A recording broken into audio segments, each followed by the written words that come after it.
Gauss का नियम वैद्युत क्षेत्र निकालने का एक पावरफुल टूल। गाउस का नियम फिजिक्स का एक इंपॉर्टेंट नियम है जो हमें किसी भी क्लोज सरफेस से गुजरने वाले टोटल इलेक्ट्रिक फ्लक्स और उस सरफेस के अंदर मौजूद टोटल चार्ज के बीच का संबंध बताता है। यह नियम कहता है कि किसी क्लोज्ड सरफेस से गुजरने वाला टोटल इलेक्ट्रिक फ्लक्स उस सरफेस के अंदर मौजूद टोटल चार्ज का 1/एप्सिलॉन नॉट गुना होता है। गाउस का नियम हमें कॉम्प्लिकेटेड चार्ज अरेंजमेंट्स के लिए भी वैद्युत क्षेत्र कैलकुलेट करने का एक आसान तरीका देता है। यह नियम सिमेट्रिकल चार्ज डिस्ट्रीब्यूशन वाले प्रॉब्लम्स को सॉल्व करने में खास तौर से यूजफुल है, जहां हम इजीली एक ऐसे गाउसीय पृष्ठ चूज कर सकते हैं जिस पर वैद्युत क्षेत्र समान हो। गाउस के नियम का यूज करके हम एक स्फीयर, एक सिलेंडर और एक समतल शीट जैसी अलग अलग चार्ज्ड ऑब्जेक्ट्स की वजह से वैद्युत क्षेत्र निकाल सकते हैं। ये नियम हमें यह समझने में भी हेल्प करता है कि चार्ज कंडक्टर के सरफेस पर ही क्यों फैलता है। गाउस का नियम फिजिक्स के कई एरियाज में इंपॉर्टेंट रोल निभाता है, जिसमें इलेक्ट्रोमैग्नेटिज्म, इलेक्ट्रोस्टैटिक्स और ऑप्टिक्स शामिल हैं।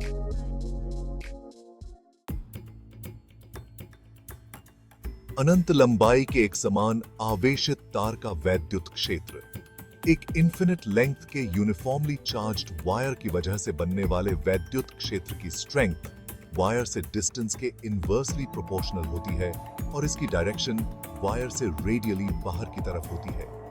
ये वायर के चारों ओर एक सिलिंड्रिकल सिमेट्रिकल वैद्युत क्षेत्र बनाता है। हम गाउस के नियम का यूज करके इस वैद्युत क्षेत्र को कैलकुलेट कर सकते हैं। इसके लिए हम वायर को घेरते हुए एक सिलिंड्रिकल गाउसीय पृष्ठ इमेजिन करते हैं, क्योंकि वैद्युत क्षेत्र वायर के लेंथ के परपेंडिकुलर होता है, इसलिए गाउसीय पृष्ठ के अपर और लोअर सरफेसेस से कोई भी फ्लक्स पास नहीं होता है। गाउसीय पृष्ठ के कर्व्ड सरफेस से गुजरने वाला टोटल फ्लक्स वैद्युत क्षेत्र की स्ट्रेंथ सिलेंडर के रेडियस और सिलेंडर के लेंथ के गुणनफल के बराबर होता है। गाउस के नियम का यूज करके हम वैद्युत क्षेत्र की स्ट्रेंथ को वायर के लिनियर चार्ज डेंसिटी के रूप में एक्सप्रेस कर सकते हैं। इलेक्ट्रिक पोटेंशियल और पोटेंशियल डिफरेंस, ऊर्जा और कार्य से संबंध। इलेक्ट्रिक पोटेंशियल एक स्केलर क्वांटिटी है जो किसी पॉइंट पर एक यूनिट पॉजिटिव चार्ज को इंफिनिटी से उस पॉइंट तक लाने में किए गए कार्य की मात्रा बताता है। इलेक्ट्रिक पोटेंशियल की यूनिट वोल्ट है। पोटेंशियल डिफरेंस, जिसे वोल्टेज भी कहते हैं, दो पॉइंट्स के बीच इलेक्ट्रिक पोटेंशियल में अंतर है। यह एक यूनिट पॉजिटिव चार्ज को एक पॉइंट से दूसरे पॉइंट तक ले जाने में किए गए कार्य की मात्रा बताता है। इलेक्ट्रिक पोटेंशियल और पोटेंशियल डिफरेंस इलेक्ट्रिकल सर्किट्स में इंपॉर्टेंट रोल निभाते हैं।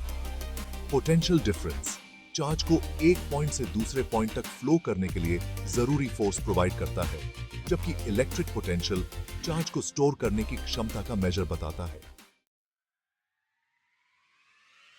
Section 4, electric dipole. दो ऑपोजिट चार्जेस की कहानी। एक इलेक्ट्रिक डाइपोल दो इक्वल मैग्नीट्यूड के ऑपोजिट चार्जेस से बनता है जो एक दूसरे से बहुत ही कम दूरी पर स्थित होते हैं। इलेक्ट्रिक डाइपोल मोमेंट डाइपोल की स्ट्रेंथ का मेजर है और यह चार्ज के मैग्नीट्यूड और उनके बीच की डिस्टेंस के प्रोडक्ट के बराबर होता है। इलेक्ट्रिक डाइपोल कई मॉलिक्यूल्स का एक इंपॉर्टेंट पार्ट है और ये वैद्युत क्षेत्र के साथ दूसरे डाइपोल्स के साथ इंटरैक्ट करते हैं। इलेक्ट्रिक डाइपोल का यूज कई एप्लीकेशंस में होता है, जैसे कि माइक्रोवेव ओवन्स, रेडियो और टेलीविजन एंटेनाए। सेक्शन 5, चार्जेस की वजह से इलेक्ट्रिक पोटेंशियल, उदाहरण और चार्ट के साथ। एक पॉइंट चार्ज की वजह से इलेक्ट्रिक पोटेंशियल चार्ज के मैग्नीट्यूड के प्रोपोर्शनल होता है और चार्ज से डिस्टेंस के इनवर्सली प्रोपोर्शनल होता है।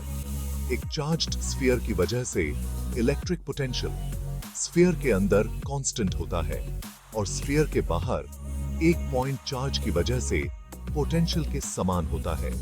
उदाहरण के लिए मान लीजिए कि एक 10 माइक्रोकूलोम का पॉजिटिव पॉइंट चार्ज है। इस चार्ज से 1 मीटर की दूरी पर इलेक्ट्रिक पोटेंशियल 9 गुणा 10 की घात 4 वोल्ट होगा। अगर हम इस चार्ज को डबल कर दें तो इलेक्ट्रिक पोटेंशियल भी डबल हो जाएगा। इसी तरह अगर हम चार्ज से डिस्टेंस को डबल कर दें तो इलेक्ट्रिक पोटेंशियल आधा हो जाएगा।